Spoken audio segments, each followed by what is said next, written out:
Okay, folks, it's your buddy Mike Messier. Mike's Instant Movie Review. Warfare, I believe is the title. Is it Warfare or Warzone? I believe it's Warfare. Good movie.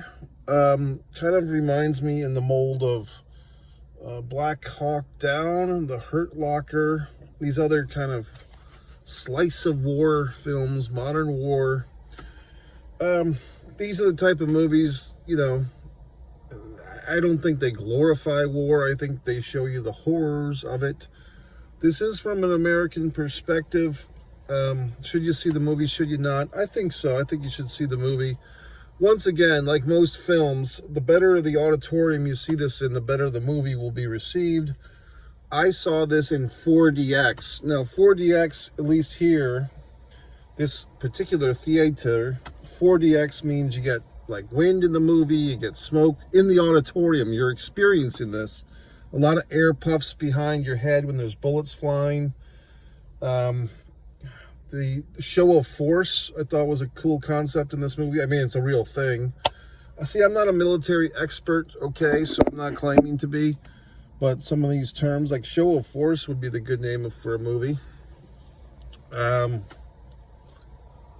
I did like a mild spoiler here. I did like at the end of this movie, once the American soldiers have evacuated, how like the family in the house is just like, sister, come out, and this family that's been kind of trapped in this horrible situation is trying to get their lives back, and then the streets kind of pollute with these gentlemen with guns. I got stuck in a longer than necessary line to just get a fucking cup of water, which I redeemed my points to get a cup of water. I don't even want their corn syrup and sugar soda, okay?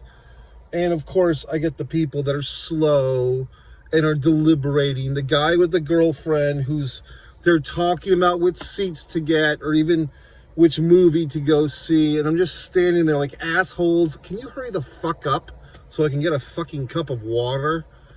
That's one thing I'll say about the North that I prefer over the South, is that customers in line are just more expedient. Like if you come down to the South, you can't just run into a gas station and buy whatever you might buy, a pack of cigarettes or a stick of gum, because some fucking idiot is going to be in line in front of you having a 20-minute conversation with the cashier about some bullshit.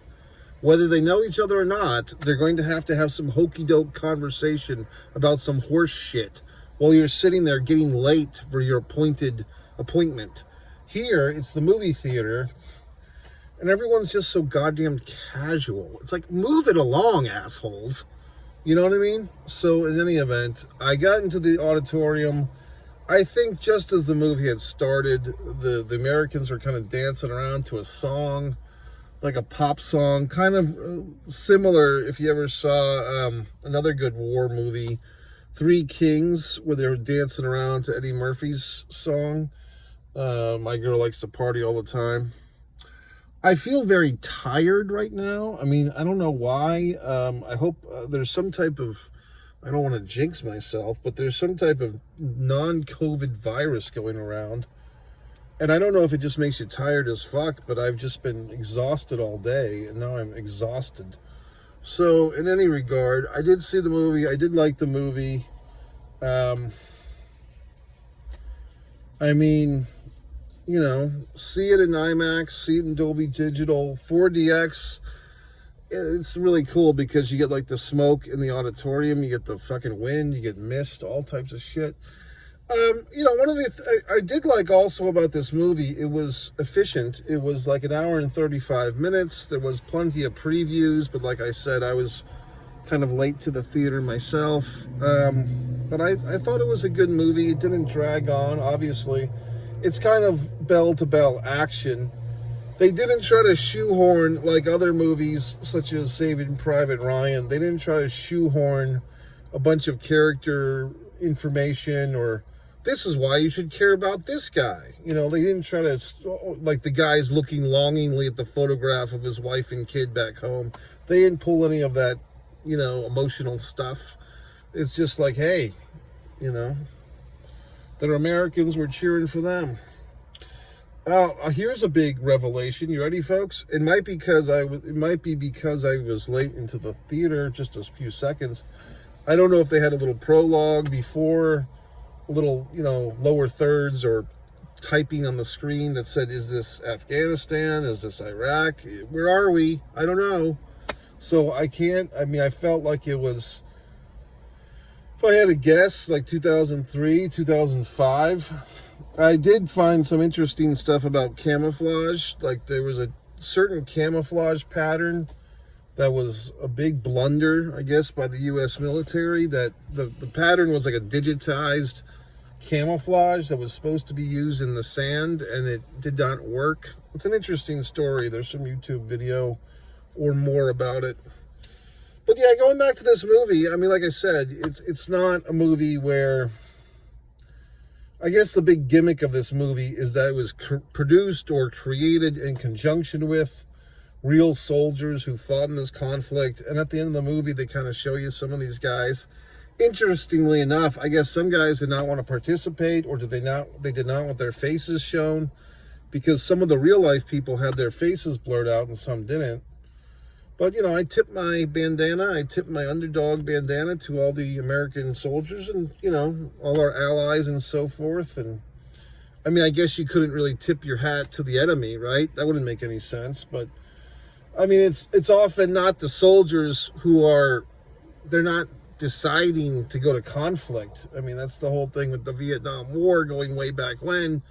It's these politicians who, oftentimes manage to avoid service, yet they send everybody else's sons and daughters into conflict. I mean, that's the real problem, okay? No matter what political side you're on, it's not the soldiers, it's the politicians who are pushing these buttons and making these decisions.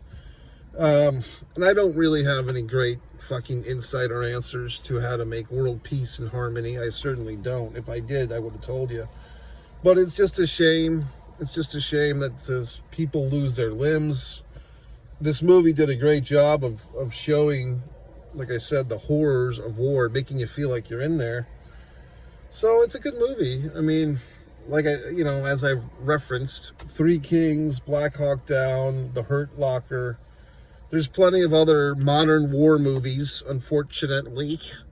I think Jake Gyllenhaal was in one several years back where there's some deal where a soldier went off to war and his brother was back home and they thought the guy was dead, and his brother banged his wife, had sex with, which I think was played by Natalie Portman. So then it's a big thing, the guy comes home and he doesn't know that his wife's been fornicating with his own brother, and it's uh-oh, what do you do?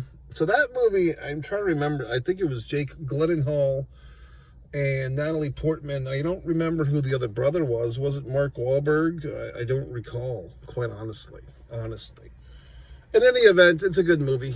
This one is. Yes, go see it.